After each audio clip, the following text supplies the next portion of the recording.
Haleluya bene data, ndagira ngo tuganire ijambo ry'Imana. Njyewe ugiye kubaganiriza ijambo ry'Imana nitwa Pasitori Imana Charles, nkorera umurimo w'Imana muri ADPR muri paruwasi ya Nyanza. Tugiye kuganira ijambo ry'Imana rifite umutwe uvuga ngo gushaka Uwiteka n'imbaraga ze. Riri muri Zaburi 105 murongo wa 4 n'uwa 5. Dusome. Iravuga ngo mushake Uwiteka,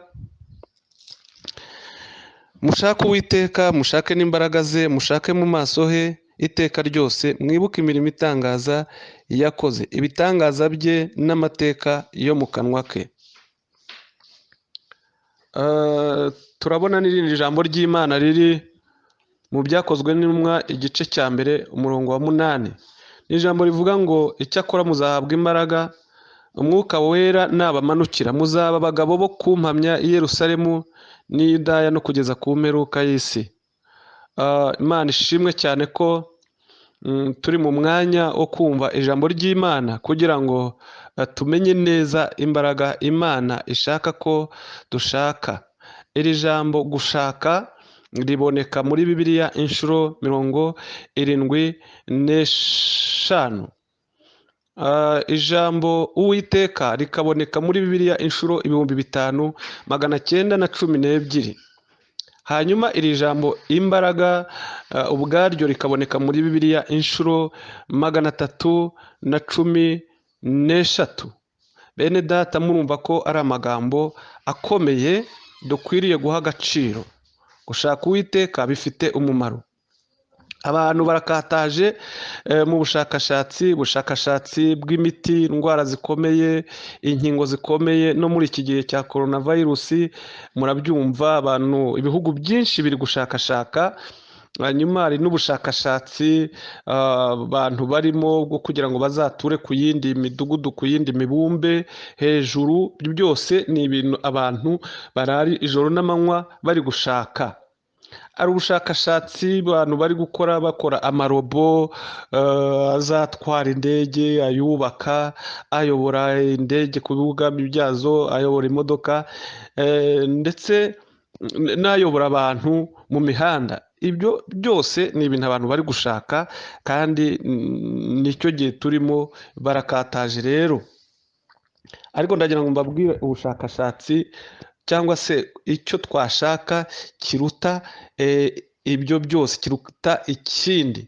Ibyo nabyo ntabwo ari bibi kubishaka, nabyo ni byiza. Ariko icya mbere Uwiteka aravuze ngo nimushake Uwiteka, mushake mu maso he. Ijambo rye ririvugira mu Migani igice cya 8 umurongo wa 17 ngo nkunda abankunda kandi abanshakana umwete bazambona, ubukire n'icyubahiro biri iwanjye. Bene data, mushake Uwiteka. Imana ishimwe cyane, kuko iyo udashaka Imana byanze bikunze ngo usenge urakiranirwa, ukora ibyaha, ukora ibintu bibi, ugasanga watandukanye n'Imana, kuko yashyizemo ijambo rivuga ngo nkunda abankunda kandi abanshakana umwete bazambona. Umuhanuzi Yesaya yaravuze ngo mushake Uwiteka bigishoboka ko abonwa. Ubu birashoboka ko umuntu yasenga, birashoboka ko umuntu yashaka Imana, birashoboka ko umuntu yakorera Imana, ariko hari igihe bizaba bitagishoboka. Niyo mpamvu ijambo ry'Imana rivuga ngo ivomere amazi azaba ahagije mu gihe cyo kugotwa. Hari igihe umuntu ajya agera mu gihe akagotwa, ukagotwa n'indwara, ukagotwa n'ibigeragezo, ukagotwa n'intambara, ukagotwa n'ibibazo by'uburyo butandukanye. Ariko nimba ufite akanya, nimba ufite uburyo, nimba ufite ubushobozi, ndagira ngo nkuhugurire gushaka Uwiteka. Ni ngombwa rero ngo buri muntu wese abyumve. Mu isezerano rya kera cyangwa se mu gihe cya kera, ari umukozi w'Imana witwa Nowa. yagerageje gushaka Imana kandi Imana irabimukundira, ndetse na Loti. Nowa Imana yaramubwiye ngo nabaze inkuge mu giti cyitwa gofero. Icyo gihe yumviye Imana ashaka Uwiteka arabaza, ariko abantu baramuseka bati ibyo uvuga ni ibi. Kirababwira ati ariko Imana yambwiye ko imvura izagwa kandi ikaba ari nyinshi, integeka kubaza inkuge kugira ngo abantu bayinjiremo. Muze mumfashe, muze twubake, kuko byanze bikunze imvura izagwa. Nowa baramuseka cyane, ariko igihe cyarageze ibyo Imana yamubwiye birasohora. Hanyuma bamwe bamusekaga batangira kumubwira ngo nabakingurire, ariko nawe arababwira ati ntabwo ari jye wakinze, ni Uwiteka wakinze. Icyo gihe uwo mwuzure warabaye, abantu barapfa, ibintu biradogera. Ariko abari bumviye Imana, bari bashatse Imana, bari bafashije Nowa kubaka inkuge, barakize umwuzure, ntacyo wabatwaye. Hari ibintu rero ubona birangaza abantu bakarangara, bakirengagiza gukorera Imana, bakirengagiza gushaka Imana. Muri iyi si biragaragara, hari ibintu byinshi birangaza abantu, ugasanga imikino y'isi, imipira, ibintu byinshi byabarangaje, ibyaha bikabarangaza, abantu bakibagirwa Imana, ubutunzi bukabarangaza, iby'isi bikabarangaza. Ariko ndagira ngo nkubwire, iby'Imana yaremye yarabiduhaye kugira ngo tubiyobore, kugira ngo tubitegeke. Imana ishimwe kugira ngo bye kuturusha ubwenge, kugira ngo bye kudutegeka, ahubwo twebwe tubitegeke. Imana ishimwe. Haleluya. Gushaka Uwiteka ni ryari? Gushaka Uwiteka, wambaza ngo gushaka Uwiteka ni ryari? Ariko nanjye nkagusubiza ngo mfatishijwe n'ijambo ry'Imana, nkagusubiza ngo gushaka Uwiteka ni uyu munsi. Ni uyu munsi, umunsi wawe Imana yaguhaye, umunsi Imana yakongereyeho, umunsi Imana yaguhaye, uwo ni wo munsi ukwiriye gushaka Uwiteka. Buri munsi rero birumvikana ko ukwiriye guha agaciro iri jambo ryitwa gushaka Uwiteka. Nubona ukangutse ujye ushaka Imana, nubona bwije ushaka Imana, nubona ari ku manywa ushaka Imana. Dore none ni wo munsi wo kumvirwamo, ni wo munsi wo gukirizwamo. Niwumva ijwi ry'Imana niwinangire umutima, Imana itugirire neza. Ni hehe tugomba gushakira Uwiteka? Uwiteka, Yobu yabwiye Uwiteka ngo ndagushaka nkakubura, njya mu kuboko kwawe k'uburyo nkagushaka nkakubura, njya mu kuboko kw'ibumoso nkagushaka nkakubura. Ariko ndagira ngo uyu munsi wa none nkurangire neza, nkubwire neza aho ugomba gushakira Uwiteka. Ahantu hambere rero, Imana ishimwe ko ugiye kumva ibintu by'agaciro, ibintu bikomeye. Ahantu hambere ni mu ijambo ry'Imana. Ijambo ry'Imana rirakwereka neza aho Imana iri. Umuhanga yaravuze ngo Imana ingana n'ijambo ryayo, Imana ivuga nk'ijambo ryayo, Imana isa n'ijambo ry'Imana. Ushaka kumenya rero uko Imana isa n'ijambo ry'Imana. Ushaka kumenya uko Imana ingana n'ijambo ryayo. Kuko umuntu adatungwa n'umutima gusa, ahubwo atungwa n'ijambo ry'Imana. Ijambo ry'Imana ni itabaza rimurikira umuntu, ijambo ry'Imana ni itara, ijambo ry'Imana ni rizima, rifite ubuzima. Aho rero niho hantu hambere Imana yihisha, ukwiriye kuyishakira ibiri mu ijambo ryayo. Aha kabiri dukwiriye gushakira Uwiteka ni mu kwiyiriza ubusa no gusenga. Abantu benshi bumva yuko kwiyiriza ubusa ufite ibiryo utabishobora, ariko tubona ingero nyinshi z'abantu babikoze. Yesu yarabikoze, Daniyeli yarabikoze, Yobu yarabikoze, Pawulo yarabikoze, abigishwa ba Yesu barabikoze. Bamara iminsi 10 bari mu nzu yo hejuru basenga, Imana ibaha imbaraga. Kandi na Yesu ubwo yarivugiye ngo mene uwo mudayimoni ntavanwamo n'ikindi keretse gusenga no kwiyiriza ubusa. Hari abadayimoni bashobora kukurwanya, ariko wiyiriza ubusa bakavamo, bakagenda, bakaguhunga. Imana rero idushoboze. Aha gatatu dushobora gushakira Uwiteka mu materaniro yera.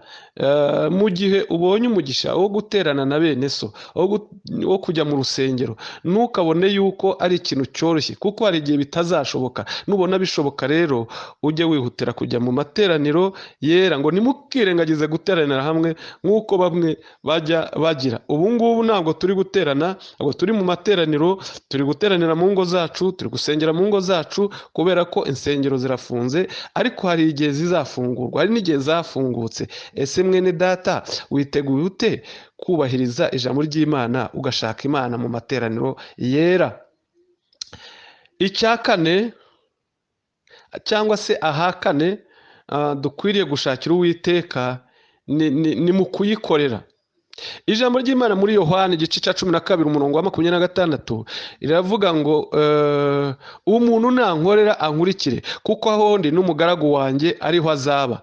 Imana ishimwe, haleluya. Ndagira ngo nkubwire rero, gukorera Imana byonyine ni ibintu byinshi, ni uburyo bwinshi, ariko ubwo buryo ukorera Imana, Imana irakwiyereka kuko iguha umugisha, kuko ikunda abakozi bayo. Imana ishimwe cyane. Iyo udashaka Imana hari ingaruka ushobora kubona byanze bikunze. Hari umugore w'umwamikazi nasomye ngo witwaga Nama, ngo yarakiranirwaga ngo kuko atagiraga umwete wo gushaka Uwiteka. Rero hari igihe udamarara bitewe n'impamvu zawe, ukadamarara ukabona ko gusenga nta mumaro, nta gaciro biha, ariko byanze bikunze iyo udasenga uba umwanzi w'Imana, kandi iyo udasenga uhura n'ingaruka zikomeye. Iryo ni ijambo rya mbere. Ijambo rya kabiri, riravuga ngo ni ugushaka imbaraga ze. Muri Zaburi ya 28 umurongo waho wa 8 aravuga ngo mu Uwiteka honyine niho hari imbaraga. Uwiteka ni imbaraga z'abantu be. Niyo mpamvu rero, nimba Uwiteka ari imbaraga z'abantu be, nawe ukwiriye gushaka Uwiteka. Ijambo ry'Imana avuga ngo kuko wakunze gukiranuka ukanga ubugome, nicyo cyatumye Imana ariyo Mana yawe igusiga amavuta yo kwishima, ikakurutisha bagenzi bawe. Rero aya mavuta atuma wishima, atuma unezerwa, atuma ugira amahoro. Aya ni amavuta y'Umwuka Wera. Izi ni imbaraga z'Umwuka Wera. Iyo Imana iguhaye ayo mavuta, ibigukoreye ikintu gikomeye. Ntabwo rero wapfa kuyabona gutya gusa udakiranutse mu byo Imana yavuze. Imana ishimwe, Imana ishimwe. Hari abantu bagerageza gushaka imbaraga, ariko ukabona ni imbaraga nyine zabo bashaka, atari imbaraga z'Imana. Hari abashaka imbaraga z'uburyo butandukanye, baterura ibyuma, bakora amasiporo, barya ibiryo bikomeye, bagashaka izo mbaraga. Izo ni iz'umubiri, rero nazo ntabwo ari mbi, ariko izo nshaka kubaganiza ni imbaraga z'Uwiteka. Mu isi hari imbaraga, ndabyemera. Mu isi haba imbaraga, zirahari rwose, ziranagaragara. Hari imbaraga z'amategeko. Niyo mpamvu Abanyarwanda baravuze ngo amategeko arusha amabuye kuremera. Ndagira ngo ubwire, mu isi habamo imbaraga z'ubutegetsi. Imbaraga z'amategeko zirakomeye cyane. Hakaba n'imbaraga z'amafaranga. Iyo ufite amafaranga uba ukomeye, ufite imbaraga zikomeye cyane, nta n'upfa kugushobora, kuko amafaranga akugeza aho ushaka, akaguha icyo ushaka. Hakaba n'imbaraga z'ubwenge, kandi ubona ko ibyo abanyabwenge, aba scientifique, abantu bakora ibintu bya tekinoloji bageze kure cyane cyane cyane, bo bari gukora, abantu bari gukora ibintu bikomeye cyane. Hari n'imbaraga za Satani, harimo imbaraga z'abakonikoni, imbaraga z'abarozi, ariko hakaba hari ijambo ryakunze gufasha abakozi b'Imana rivuga ngo hejuru y'izo mbaraga zose hari imbaraga z'Imana. Izo mbaraga z'Imana rero, iyo turi mu itorero, iyo dukijijwe, iyo twizeye Yesu, turazibona. Mu itorero ubwaryo, iyo wumva ngo itorero ry'Imana ngo rifite imbaraga, haba harimo imbaraga z'uburyo butandukanye. Hari imbaraga z'izina rya Yesu. hakaba imbaraga z'amasezerano Yesu aduha, hakaba imbaraga z'umwuka wera Yesu aduha. Iyo tugenda rero mu buzima busanzwe tuba dufite izo mbaraga. Iyo ufite imbaraga z'izina rya Yesu, ukaba ufite Yesu, uba ukomeye cyane, nta kiguhangara. Bafashe abigishwa ba Yesu bamaze gukiza umuntu wavutse ari ikirema, hanyuma ngo batamu hagati barabafata, barangije barabaza ngo ni imbaraga ki cyangwa n'izina ki byabateye gukora ibyo. Abigishwa barababwira ati ni wa wundi mwishe mukamubamba, niwe uduteye gukora ibyo, ntabwo ari imbaraga zacu zabikoze, ahubwo ni imbaraga za wa wundi umwishe. Ubwo babwiraga abayuda, ariko ndagira ngo nkubwire iri zina rifite imbaraga. Haleluya! Iyo tuvuga iri zina natwe ubwacu tuba twumva rifite imbaraga, rifite imbaraga zo kudukiza muri iyi si y'umwijima, rikatumurikira, rifite imbaraga zo kuturwanirira. Iri zina rya Yesu ni ngombwa ngo turyizere. Amasezerano, iyo ufite amasezerano rero umeze nk'umuntu ufite katerepurare. Umuntu ufite katerepurare aba akomeye. Katerepurare ihinga imigini, igahinga ibishyitsi, ibintu byose. Amasezerano rero atunyuza ahantu hakomeye. Iyo ufite izi mbaraga z'umwuka wera, ari nazo ndi kubabwira, zigukoresha ibintu byinshi. Kandi ndababwira umumaro w'izi mbaraga. Imana ishimwe cyane. Umumaro w'izi mbaraga z'Imana, umumaro wazo, imbaraga z'Imana zidushoboza kwihangana. Kwihangana ni ikintu gikomeye cyane. Ntabwo wakwihangana, ntabwo washobora gutungira ijambo ryitwa kwihangana mu mutima wawe udafite izi mbaraga wakuye ku Mana. Ijambo ry'Imana rivuga ngo hahirwa umuntu wihanganira ibimugerageza, namara kwemerwa azahabwa ikamba ry'ubugingo. Kwihangana rero ni imbuto y'umwuka, iri mu mwuka wera, iri mu mbaraga z'umwuka wera, mu Bagalatiya 5:22. Uwo ni umumaro ukomeye cyane. Izi mbaraga zidufasha kwihangana. Umumaro wa kabiri ni ukubabarira. Kubabarira ni ikintu gikomeye cyane. Ntabwo ari ibintu by'abanyantege nke, ntabwo ari ibintu by'abantu basanzwe. Bisaba kuba ufite imbaraga Imana yaguhaye. Bisaba kuba ufite imbaraga Imana yaguhaye.